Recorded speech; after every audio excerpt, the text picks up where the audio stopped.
Assalamualaikum warahmatullahi wabarakatuh. Waalaikumsalam warahmatullahi wabarakatuh. Perkenalkan, kami dari kelompok 3. Di sini kami akan mempresentasikan hasil kerja kelompok kami yang berjudul Value for Money.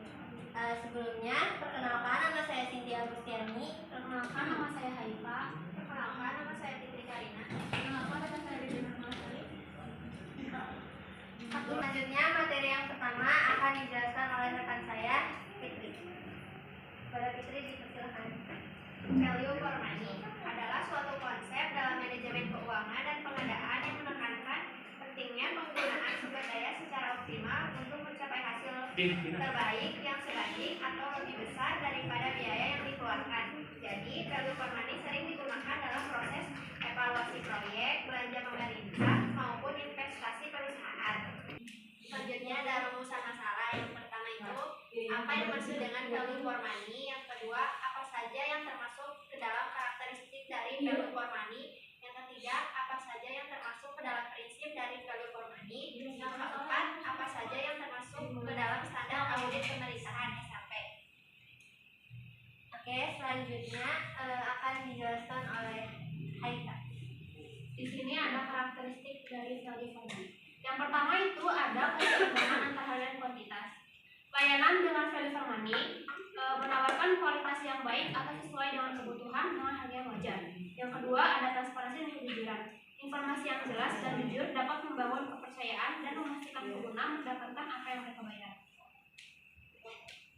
Yang ketiga masih karakteristik juga ada memenuhi kebutuhan dan harapan, yaitu layanan tersebut sangat efektif dalam menyelesaikan masalah atau memenuhi kebutuhan pengguna.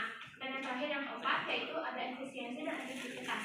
Layanan yang efisien ini dalam bisnisnya dan efektif dalam mencapai tujuannya juga mencerminkan dari karakteristik value for money.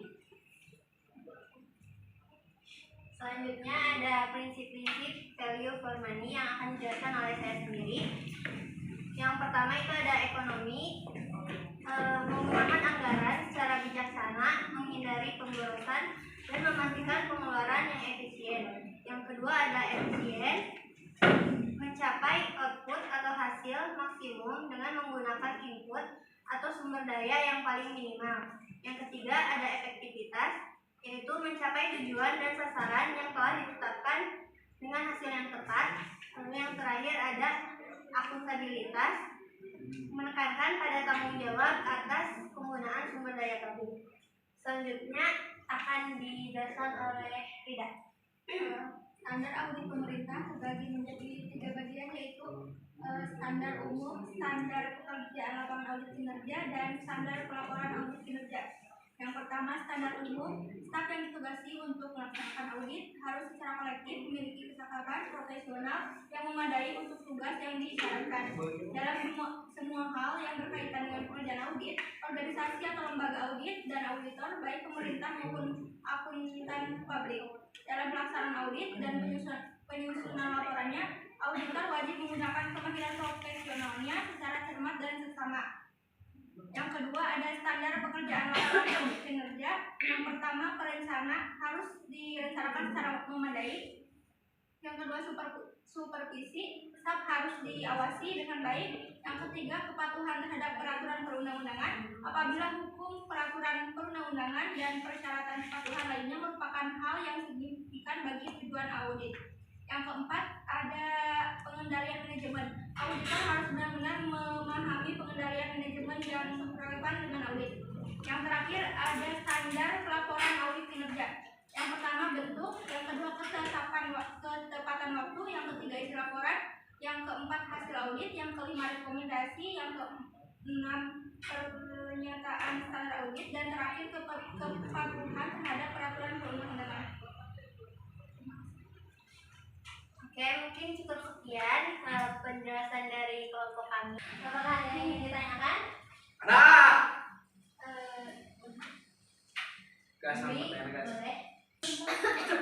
Izin bertanya, bagaimana cara menyeimbangkan prinsip ekonomi dengan kualitas output dalam pemerintah? Izin bertanya, bagaimana organisasi sektor publik dapat memastikan bahwa pengeluaran mereka mencerminkan prinsip value for money?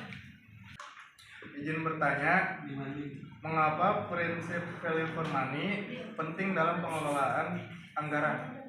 Bertanya, bagaimana konsep value for money dalam pengelolaan sumber daya di organisasi sektor publik? Izin menjawab pertanyaan dari Dwi.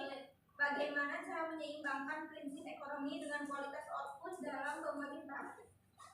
Menyeimbangkan prinsip ekonomi ini dengan kualitas output dalam pemerintahan adalah tantangan yang kompleks namun krusial untuk pelayanan publik yang optimal. Efisiensi berarti menggunakan sumber daya sesedikit mungkin untuk mencapai hasil yang sama. Sedangkan kualitas output berarti layanan yang benar-benar bermanfaat, relevan, dan memenuhi kebutuhan masyarakat. Nah, ini ada cara-cara untuk menyeimbangkan prinsip tadi. Ini ada cara-cara untuk menyeimbangkannya. Yang pertama, optimalisasi teknologi. Yang kedua, pengelolaan anggaran berbasis kinerja. Yang ketiga, peningkatan kualitas sumber daya manusia. Yang keempat, kolaborasi dan kemitraan. Dan yang terakhir ada monitoring berkelanjutan. Saya akan menjawab pertanyaan dari Astri, yaitu bagaimana organisasi publik dapat memastikan bahwa pengelolaan mereka mencerminkan prinsip value for money. Untuk memastikan bahwa pengelolaan mereka mencerminkan prinsip value for money, organisasi sektor publik perlu menerapkan sejumlah strategi dan mekanisme pengelolaan keuangan yang transparan, efisien, dan berorientasi pada hasil. Prinsip value for money mencakup 3 elemen utama, yaitu ekonomi, efisiensi, dan efektivitas. Di sini ada beberapa cara organisasi sektor publik dapat memastikan pengelolaan mereka mencerminkan prinsip yang tadi. Yang pertama, ada perencanaan dan penganggaran berbasis kinerja. Yang kedua, proses pengadaan yang transparan dan kompetitif. Yang ketiga, pemantauan dan evaluasi kinerja. Yang keempat, audit internal dan eksternal. Yang kelima, partisipasi dan transparansi publik. Yang keenam, peningkatan kapasitas sumber daya manusia. Dan yang ketujuh, yaitu ada manajemen risiko. Dengan begitu, organisasi sektor publik dapat meningkatkan akuntabilitas, integritas, dan kinerja, serta memastikan bahwa setiap rupiah yang dibelanjakan memberikan hasil yang optimal bagi masyarakat. Izin menjawab pertanyaan Bagas. Pertanyaannya, mengapa prinsip value for money penting dalam pengelolaan anggaran? Betul. Karena value for money bisa membantu memastikan bahwa setiap dana yang dikeluarkan digunakan secara efektif, efisien, dan ekonomis. Dengan menerapkan prinsip ini, anggaran dapat dimanfaatkan secara optimal sehingga menghasilkan manfaat maksimal dengan biaya seminim mungkin.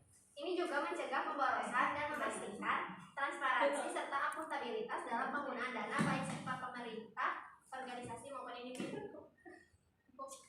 Selanjutnya saya akan menjawab pertanyaan dari Astridila. Bagaimana konsep value for money dalam pengelolaan sumber daya di organisasi sektor publik? Pengelolaan sumber daya di organisasi sektor publik merujuk pada penggunaan data publik secara efisien, efektif, dan ekonomis untuk mencapai hasil yang maksimal. Tujuannya untuk memastikan bahwa setiap rupiah yang dibelanjakan oleh pemerintah atau organisasi publik memberikan manfaat terbesar bagi masyarakat. Terus untuk meningkatkan kepercayaan publik, memastikan pembangunan keberlanjutan dan mendorong good governance